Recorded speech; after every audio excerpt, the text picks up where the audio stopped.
The GOP in Mississippi is looking to carve out a separate judicial district for the white residents in the majority Black city of Jackson, Mississippi. And during an interview with Joy Reid on MSNBC, Jackson Mayor Chokwe Lumumba said the following about the proposed law. Listen to this.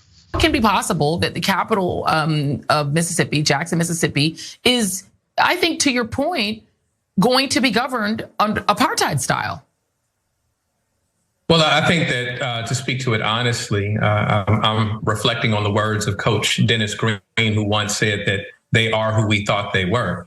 As we've been calling out these clearly racist policies, that has been done much to the chagrin of state leadership, saying that we're giving Mississippi a black eye. And to be clear, it is not our words that give Mississippi a black eye. It is the actions that they're taking, actions that will not allow or disenfranchise voters in Jackson, Mississippi.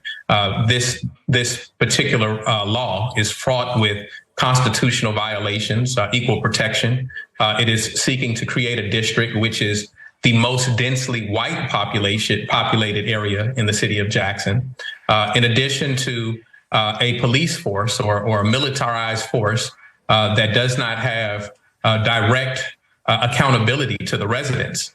Within the district that already exists, there have been numerous claims of issues of police misconduct that are not being challenged, that are not being followed up on. And so there's a multitude of concerns here. A multitude of concerns here. You just heard that from Mayor Lumumba, and he called it what it is: apartheid, separation based on race, unequal treatment based on race. This is happening. We went through an apartheid moment in this country already, and here we go again. Team, let's put up this headline. A proposed takeover has sparked a battle for power in one of America's blackest big cities. Yeah, majority African Americans live there. Now, according to the reporting from CNN, a proposal in the Mississippi legislature to reshape Jackson's criminal justice system has erupted into a high stakes battle between the Republican dominated state government and the blackest big city in the US over some of the most incendiary flashpoints of American politics: voting rights, public safety, and race. We just cannot. Mississippi, seriously? I mean, the Nina Simone song comes to mind every single time I think about you. And that song was Goddamn Mississippi. Mississippi Goddamn, that was the name of the song. Now, if y'all ain't heard that song, I go ahead, take a listen to Nina Simone. Pour that out. This is the 21st century version of that. Now, Republican state lawmakers are pushing a takeover of the city of Jackson and disenfranchising local voters. They're banking on us to be quiet. They're banking on us to back down. That is coming from a local activist, Danyelle, making it plain. And at the time she was making this plain at this meeting that they were having in a church, she was wearing a t-shirt that read Jackson versus everybody. She ain't lying.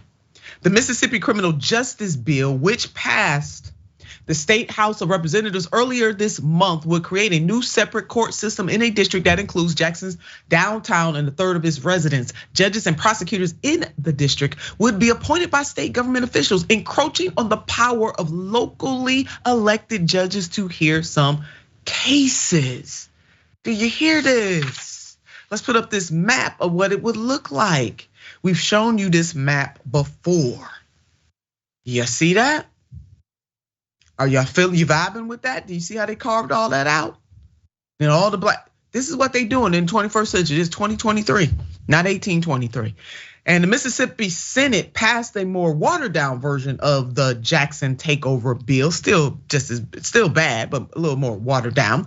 But the more egregious and aggressive version or portions could be added back in either of these chambers before all is said and done. Both versions of the legislation would greatly expand the jurisdiction of the Capitol Police, a state government controlled police force that has been criticized by local leaders for aggressive tactics and multiple shootings by officers. And the mayor finally saying this: it is taking us back in time. and it puts us on the wrong side of history. It's colonization. You better call it what it is, Mayor. It's apartheid. Say it one more time, Mayor. It's the worst of what Mississippi can be. Jackson, Mississippi is 83% Black, but you got these geniuses in the state legislature of Mississippi trying to take it over. Jackson White, what say you? Well, in addition to this, actually, I was covering something earlier. The Mississippi governor just signed a bill banning various kinds of transgender healthcare for minors. So, and the story that we just covered before this. So it's, really kind of hard to keep up with everything that's going on, not just in this regard, but also, look at what happened just with the reversal of Roe v. Wade, the number of red states, the wave that happened. So this rhetoric, as we point out all the time, actually leads to real types of policy changes. I believe there were 300 bills proposed for the same type of thing that happened with the transgender banning in Mississippi across, in terms of the healthcare across the United States. So these aren't empty threats. This isn't empty rhetoric. It works for the base. This is what they want to see. So at the same time that they rally people together in terms of strengthening that core voting group, they actually pass laws that end up making a negative difference in people's lives. So, this is only going to continue to ramp up. But more importantly, I think it's important that people understand that these are the times that we live in. And this is what we're dealing with. This isn't going to go away unless we defeat it. Yeah, we got to defeat it. You know what, Jackson? We're no longer reading about these things. Reading about the Montgomery bus boycott, reading about civil rights leaders and champions. And I'm not just talking about people with the most fancy titles, but the everyday people that decided to walk across the Edmund Pettus Bridge and face the law enforcement running over them and those kinds of things. We're not just reading about it anymore. We're living it. We are actually going backwards in time in the United States of America. And this should be unacceptable to anybody that considers themselves a patriot. I said it. It should be totally and unequivocally unacceptable for anybody that believes in freedom and justice for all.